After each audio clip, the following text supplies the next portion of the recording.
करते हैं राजस्थान फाउंडेशन के आयुक्त धीरज श्रीवास्तव की। उन्होंने मुख्यमंत्री अशोक गहलोत के इस बजट की तारीफ जमकर की है और उनसे बातचीत की हमारे सहयोगी निर्मल तिवारी ने। जरा सुनिए। आज सूबे के मुख्यमंत्री अशोक गहलोत ने एक बड़ा ही ऐतिहासिक और मैराथन बजट पेश किया जिसमें हर वर्ग का ध्यान रखा गया। इन्वेस्टमेंट प्रमोशन की बात हो, टूरिज्म सेक्टर की बात हो, किसानों के कल्याण की बात हो, जिस तरह से पेंशन योजना को वापस लागू किया, हर वर्ग में खुशी की लहर है। इस समय हमारे साथ राजस्थान फाउंडेशन के आयुक्त धीरज श्रीवास्तव साहब मौजूद हैं। धीरज जी, बजट पर पहली प्रतिक्रिया आपकी। मेरी सारी प्रतिक्रिया आपने दे दी ऑलरेडी और मेरे लिए कहने के लिए कुछ बचा नहीं है। ये मानना पड़ेगा कि जिस तरीके से हमारे माननीय मुख्यमंत्री जी का जो विजन हर साल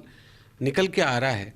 और राजस्थान आने वाले वर्षों में देश का सिरमौर राज्य बनेगा, अगर हमने इन सारी योजनाओं पे, इन बजट की जो घोषणाएं हैं उनको समयबद्ध तरीके से अगर हमने हासिल किया, क्योंकि ये जैसा आपने कहा समाज के हर वर्ग को ये अफेक्ट कर रहा है और जो विदेश में, देश ही नहीं विदेश में जो राजस्थान की जो इमेज है और दिन पर दिन जो उसमें इम्प्रूवमेंट हो रहा है, वो चाहे कोरोना का मैनेजमेंट हो, चाहे हेल्थ सेक्टर को लेकर के जो सरकार की प्राथमिकता है उसको हो, क्योंकि चिरंजीवी मुख्यमंत्री योजना में जो 5 लाख से बढ़ा के 10 लाख किया, टूरिज्म को उद्योग का दर्जा देना, आज तक सिर्फ बातें होती रहीं। ये केंद्रीय बजट से भी बढ़ कर के टूरिज्म के लिए बजट राज्य ने दिया। इसके लिए कितना मतलब किस तरीके का फाइनेंशियल मैनेजमेंट रिक्वायर्ड है, इसके लिए कितना एक्यूमेन रिक्वायर्ड है, किस तरीके से सीएम साहब ने जो है अपने मिडनाइट ऑयल बर्न करके यहाँ तक इस नतीजे तक पहुँचे होंगे वो, क्योंकि ये खोखली घोषणाएं नहीं है। देखिए ये इन पे हर साल इम्प्लीमेंटेशन हो रहा है, बाकायदा इसका मॉनिटरिंग सिस्टम है और ये इम्प्लीमेंटेशन जैसे इन्वेस्ट राजस्थान हुआ उसके ऊपर कार्य चल रहा है। और इनको लेकर के मैं आपको कह सकता हूँ कि जो प्रवासी समुदाय में जो मेरे पास जो फीडबैक है, जो समाज का हर तबका, वो महिलाओं के लिए वर्क फ्रॉम होम, कर्मचारियों के लिए जो ओल्ड पेंशन स्कीम, आपने देखा होगा कि 4 घंटे के अंदर जो रिकॉर्ड रीट्वीट हुआ है और जितने लोगों ने उसको लाइक किया है सीएम साहब के ट्वीट को, तो वो अपने आप में एक रिकॉर्ड बना चुका है। और ये दिखाता है कि ये कितनी हम लोगों की उम्मीदें हैं जो आज सीएम साहब ने पूरी की हैं। पर इनको जैसा मैंने कहा, we really require a systematic mechanism and institutionalized mechanism to ensure the implementation. धीरज जी, एक बड़ी बात ये देखने को मिली, राजस्थान फाउंडेशन का आपके पास जिम्मेदारी है, तमाम इन्वेस्टमेंट प्रमोशन का भी तमाम एक पूरा माहौल बना, क्योंकि कोविड काल में देखा कि प्रदेश ही नहीं, देश हो चाहे प्रदेश हो, सबकी अर्थव्यवस्था एकदम बेपटरी हो गई थी। ऐसे में योजनाओं का वित्त पोषण करना, और अब चूंकि अगले वर्ष तो सरकार को वापस जनता के बीच में भी जाना है, आपको वापस उसी जनता का मत चाहिए, उसी जनता का विश्वास चाहिए। ऐसे में इतना एक वृहद बजट आता है, उसके लिए आप लोगों ने जो मेहनत की, अगर एक इन्वेस्टमेंट समिट की बात करें, 7 लाख करोड़ से ज़्यादा का इन्वेस्टमेंट आया,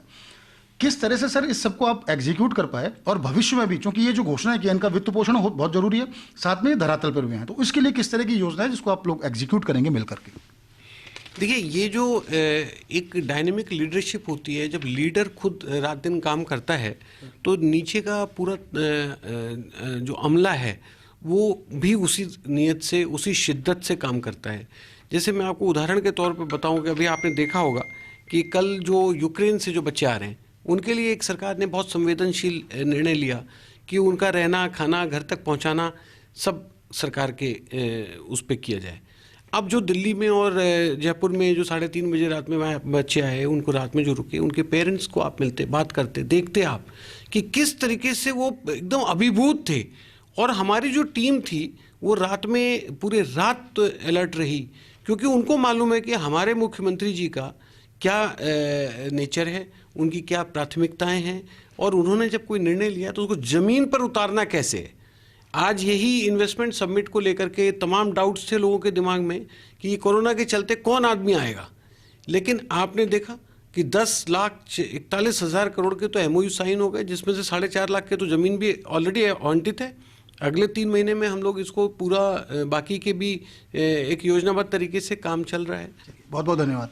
तो आप हैं धीरज श्रीवास्तव साहब, राजस्थान फाउंडेशन के आयुक्त। साफ तौर पर कहना है कि बजट तो कोई भी पेश कर सकता है, लुभावना बजट भी पेश कर सकता है, लेकिन एक साहसिक कदम उठाना ऐसे दौर में, कोविड के दौर में, जब लोग बेरोजगार हो गए थे, युवाओं को रोजगार की जरूरत थी, हर एक उस किसान को जरूरत थी जो खाद बीज के लिए भी तरस गया था।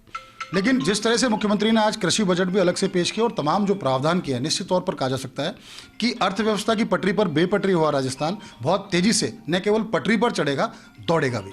कैमरा पर्सन नरेंद्र के साथ Nirmal Tiwari, first India news, Jaipur.